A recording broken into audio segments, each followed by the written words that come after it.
ഈശോ സ്തുതിയായിരിക്കട്ടെ. ഈശോ നമ്മളെല്ലാവരെയും സമൃദ്ധമായി അനുഗ്രഹിക്കട്ടെ. നമുക്ക് വീണ്ടും നമ്മുടെ നോമ്പ് കാലചിന്തകളിലേക്ക് കിടക്കാം. ഇന്ന് നമുക്ക് ഏശയ്യായുടെ പുസ്തകത്തിലെ 58-ാം അധ്യായത്തിലെ 6 മുതൽ 6-7 തിരുവചനങ്ങൾ വായിക്കാം. ദുഷ്ടതയുടെ കെട്ടുകൾ പൊട്ടിക്കുകയും നുഖത്തിന്റെ കയറുകൾ അഴിക്കുകയും മർദ്ദിതരെ സ്വതന്ത്രരാക്കുകയും എല്ലാ നുഖങ്ങളും ഒടിക്കുകയും ചെയ്യുന്നതല്ലേ ഞാൻ ആഗ്രഹിക്കുന്ന ഉപവാസം. വിശക്കുന്നവനുമായി ആഹാരം പങ്കുവെക്കുകയും ഭവനരഹിതനെ വീട്ടിൽ സ്വീകരിക്കുകയും നഗ്നനെ ഉടിപ്പിക്കുകയും സ്വന്തക്കാരിൽ നിന്ന് ഒഴിഞ്ഞു മാറാതിരിക്കുകയും ചെയ്യുന്നതല്ലേ അത്. Praise the Lord. വലിയ പ്രതീക്ഷകളോടെ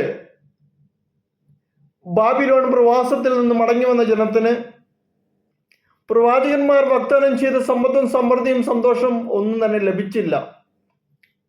മറിച്ച് ദാരിദ്ര്യവും പട്ടിണിയും അവരെ ഞെരുക്കി സ്വന്തം നാട്ടിൽ തന്നെ അനേകർ ആഹാരത്തിന് വേണ്ടി അടിമകളായി സ്വയം വിൽക്കാൻ നിർബന്ധിതരായി തീർന്നു. അവരുടെ പ്രാർത്ഥനകളും ഉപവാസങ്ങളും ഒന്നും ഉദ്ദേശിച്ച ഫലം കണ്ടില്ല. അവരുടെ ചോദ്യങ്ങൾ പ്രവാചകൻ എടുത്തു പറയുന്നു. ഞങ്ങൾ എന്തിനു ഉപവസിച്ചു? അങ്ങത് കാണുന്നില്ലേ?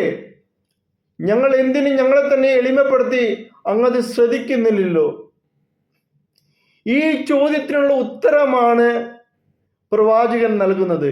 ഏതാനും അനുഷ്ഠാനങ്ങളിൽ ഒതുങ്ങി നിൽക്കുന്നതല്ല ദൈവം ആഗ്രഹിക്കുന്ന അനുതാപവും മനസ്സാന്തരവും. ഒരു ദിവസത്തെ ഈ ആഹാരം ഉപേക്ഷിച്ച് മുഖംവാടി തലകുനിച്ച് നിൽക്കുന്ന ഒരു അവസ്ഥയെക്കുറിച്ചല്ല ഉപവാസം അല്ലെങ്കിൽ നോമ്പ് എന്ന് പറയപ്പെടുന്നത്. ചാക്കൊടുത്ത് ചാരത്തിൽ കിടന്ന് വിലപിക്കുന്നതുമല്ല ഉപവാസം. ജീവിത വീക്ഷണത്തിലും ജീവിതക്രമത്തിലും പരസ്പര ബന്ധത്തിലും എല്ലാം സമഗ്രമായൊരു നവീകരണം ഉണ്ടാകണം. പരസ്പരം കുറ്റം പറയുന്ന ദുർഭാഷണം ഒഴിവാക്കണം. വിശക്കുന്നവനുമായി ആഹാരം പങ്കുവയ്ക്കണം. എല്ലാവർക്കും നീതി ലഭിക്കുന്നതിന് വേണ്ട ക്രിയാത്മക പ്രവർത്തനങ്ങളിൽ ഏർപ്പെടണം. അതാണ് ശരിയായ ഉപവാസം. കർത്താവിന് പ്രീതികരമായ ജീവിതത്തിൻ്റെ അടയാളമാണ് ക്രിയാത്മകമായ സഹോദര സ്നേഹം. സഹോദരൻ നിന്ന് ഇതുകൊണ്ട് ഇവിടെ ഉദ്ദേശിക്കുന്നത് നമ്മൾ ഒരേ വീട്ടിൽ ജനിച്ചിരുന്ന സ്വന്തം മാതാപിതാക്കൾ ജനിച്ചവരിൽ നിന്നുള്ളതല്ല, മറിച്ച്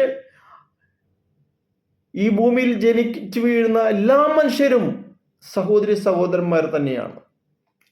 അന്തിമ വിധിയുടെ മാനദണ്ഡമായി യേശു എടുത്തു കാട്ടിയ 6 കാര്യങ്ങൾ ഇപ്രകാരം ഒരു നവീകരണത്തിൻ്റെ സ്വഭാവത്തിലേക്ക് ശ്രദ്ധ ക്ഷണിക്കുന്നു. സ്നേഹമാണ് ഏറ്റവും വലിയ പ്രമാണം. അതിൽ നമുക്ക് പറഞ്ഞു തന്നിട്ടുള്ളത് ദൈവസ്നേഹവും പരസ്നേഹവും. എല്ലാറ്റിനും ഉപരിയായി ദൈവത്തെ സ്നേഹിക്കണം. അതിൻ്റെ ദൃശ്യമായ അടയാളവും പ്രകടനമായിരിക്കണം സഹോദര സ്നേഹം. യേശു നൽകിയ പുതിയ പ്രമാണമാണിത്. ഇപ്രകാരമുള്ള പ്രവൃത്തിയില്ലാത്ത വിശ്വാസ ജീവിതം അർത്ഥശൂന്യമാണ്.